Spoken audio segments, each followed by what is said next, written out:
اگر آپ نے ابھی تک ہمارا چینل سبسکرائب نہیں کیا تو ابھی سبسکرائب کریں اور بیل آئیکن کو کلک کر کے ہماری لیٹسٹ ویڈیوز کے بارے میں اپڈیٹ جانیں۔ تبلیغی جماعت کا قیام کیوں عمل میں آیا؟ تبلیغی جماعت کے بانی اور امیر کا نام ہے مولوی الیاس کاندھلوی۔ کاندھلوی صاحب کی زندگی پر علی میاں ندوی نے کتاب لکھی ہے دعوت و تبلیغ۔ اس دعوت و تبلیغ کے اندر علی میاں ندوی نے لکھا ہے کہ مولوی الیاس کاندھلوی صاحب کہتے تھے کہ میں نے تبلیغی جماعت جو قائم کی، لوگ یہ سمجھتے ہیں کہ اللہ رسول کی بات کرنے کے لیے قائم کی، لیکن حقیقت یہ ہے کہ تبلیغی جماعت کا قیام اس لیے عمل میں آیا کہ مولوی اشرف علی تھانوی صاحب کی تعلیمات کو عام کیا جائے، تعلیمات اشرف علی صاحب کی ہو اور طریقہ کار میرا ہو۔ یہ انہوں نے صاف لفظوں میں کہا۔ آپ دیکھنا چاہیں وہاں کتاب ہے اپنے پاس، وہ نہیں ہے اس کو لائیے اور یہاں مرکز پہ رکھیے اور بتائیے، اگر آپ دیکھنا چاہیں گے تو کتاب منگا کر بتا دی جائے گی۔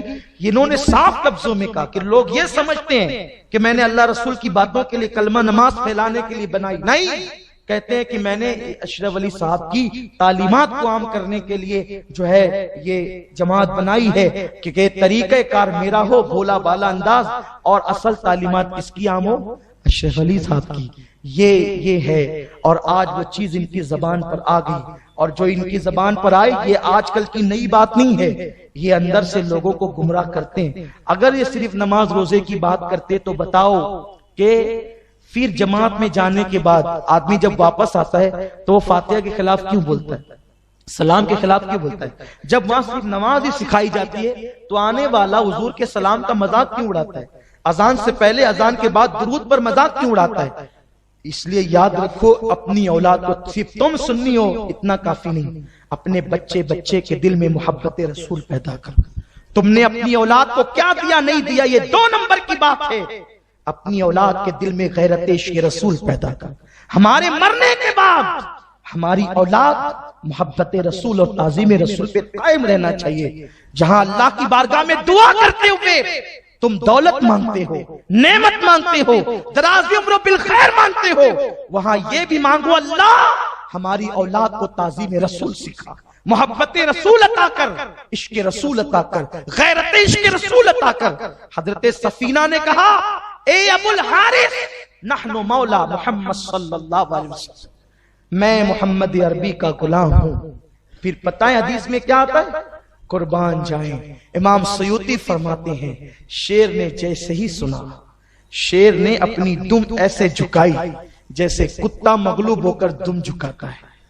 آپ نے دیکھا کبھی 2 کتوں کو ملتے ہوئے؟ میری نظر ان ساری چیزوں پر بھی ہوتی ہے، میں جانوروں کو بھی عبرت کی نگاہ سے دیکھنے کی کوشش کرتا ہوں۔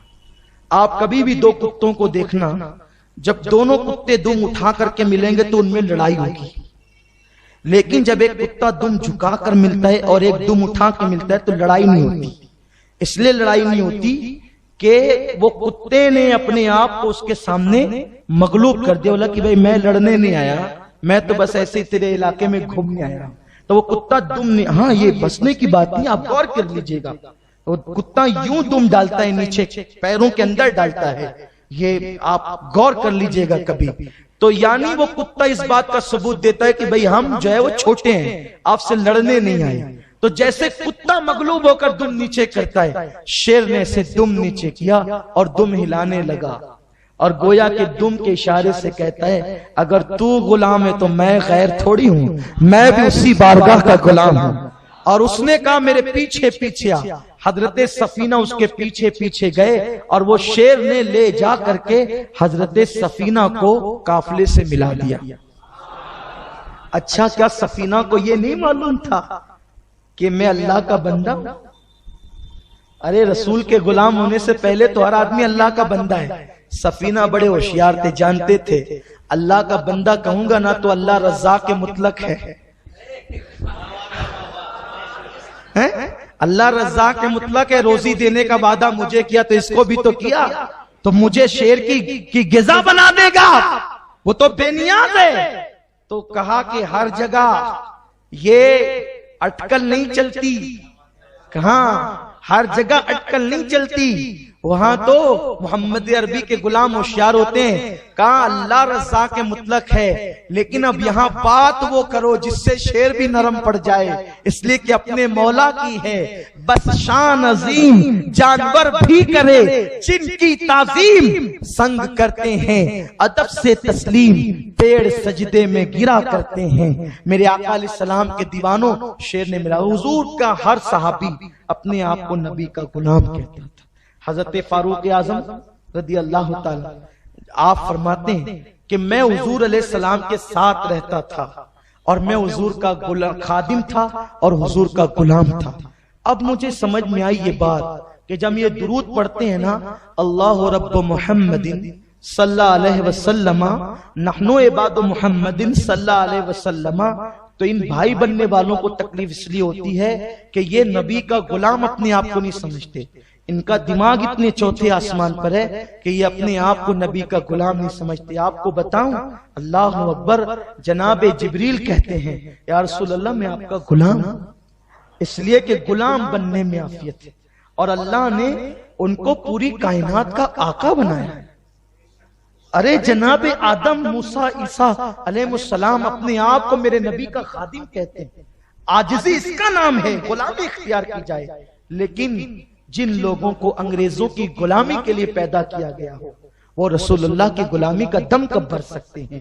اس لیے لوگوں ہوشیار ہو جاؤ، آئندہ اپنے کسی بھی بہن بیٹی کا رشتہ بدعقیدوں کے ساتھ طے نہ کرو۔ رسول پاک کا ادب ایمان کی جان ہے، جس دن تم ادب سے دور جاؤ گے تمہارے ایمان کا طوطا اڑ جائے گا۔ ہمیں کیا ہے، آپ ہمیں بدنام کرتے ہو، کرتے رہو، کوئی کرے کرتا رہے، ہم اپنی بات پہنچاتے ہیں آپ تک کہ آپ ایک بندہ بھی عمل کرے تو ہمارا بیڑا پار، اور اپنا کام تو صرف بات پہنچانا ہے۔ آئیے وقت ہو رہا ہے، اختتام پر ثبوت کے طور پر میں وہ بات آپ تک پہنچا دوں۔ یولا میں اجتماع ہوا، وہاں کی دعا ہے، اس کی کلپ آئیے، اگر آپ کو ہماری کلپ پر شک ہو تو آپ ان کے یہاں سے بھی کلپ حاصل کر لیں اور اس کو غور سے سنیے گا۔ یہ میں آپ کو سنا رہا ہوں، آپ اس کو سنیے گا، دیکھیے اس کا انداز کس قدر نرالا ہے۔ تیرے دربار میں کوئی آئے خالی ہاتھ واپس چلا جائے، یہ تیری شان کے خلاف ہے، یہ تیرے علم مرتبے کے خلاف ہے، یہ تیری بلندی کے خلاف ہے۔ سو کے قاتل نے تیرا دروازہ کھٹکھٹایا، تو نے دروازہ کھول دیا، بدکار عورت نے تیرا دروازہ کھٹکھٹایا، تو نے کھول دیا۔ اب ہماری باری آئی ہے، اے اللہ ہم تیرے نبی کے بھائی ہیں، اپنے نبی کے بھائیوں کے دعا کو قبول کر، تیرے نبی نے ہمیں اپنا بھائی بنایا ہے، تیرے نبی۔ یہ ان کا حال ہے، تیرے رسول نے ہم کو بھائی کہا ہے۔ اب میں چیلنج کرتا ہوں کہ یہ بتائیں کہ ان کا نام لے کر رسول اللہ نے کس دن ان کو بھائی کہا ہے۔ میں نے بتایا حضور نے جن کو بھائی کہا تھا انہوں نے پوری زندگی کئی بھائی نہیں، نہ مولا علی نے کبھی بھائی کہا، نہ حضرت جعفر نے کہا، نہ جناب زید نے کہا، نہ کسی اور صحابی نے کہا، بلکہ آپ کو بتاؤں صدیق اکبر نے پوری زندگی کبھی داماد نہیں کہا، فاروق اعظم نے پوری زندگی کبھی داماد نہیں کہا حضور کو، مولا علی نے پوری زندگی کبھی سسر نہیں کہا، ام الفضل نے ایمان لانے کے بعد کبھی بھتیجا نہیں کہا، یہ بھائی کہہ رہے ہیں اللہ کے نبی سے۔ اور دعا کا انداز یہ کہ بدکار عورت نے تیرا دروازہ کھٹکھٹایا، میں ذرا یہ پوچھتا ہوں کہ ذرا خدا کا دروازہ تو بتا دے۔ یہ دعا کرنے کا ڈھنگ جہالت ہے، جہالت۔ انہیں کیا دعا کرنا آئے گی جو اپنے باپ آدم کے نقش قدم سے ہٹ گئے؟ ارے دعا کرنا ہے تو سیکھ جناب آدم سے۔ آدم نے کن کلمات کے ساتھ دعا کی تھی؟ حضرت آدم یوں کہتے ہیں، اللہ اس محمد عربی کا واسطہ جس کا نام تو نے اپنے نام کے ساتھ عرش کے پائے پہ لکھ رکھا ہے، اسی کے صدقے میں ہمارا بیڑا پار فرما دے۔ حضرت آدم صدقہ مانگتا ہے اور یہ بھائی دعا میں وسیلہ بھی لے رہا ہے، تو برابر کھڑے ہو کر، یہ جہالت ہے۔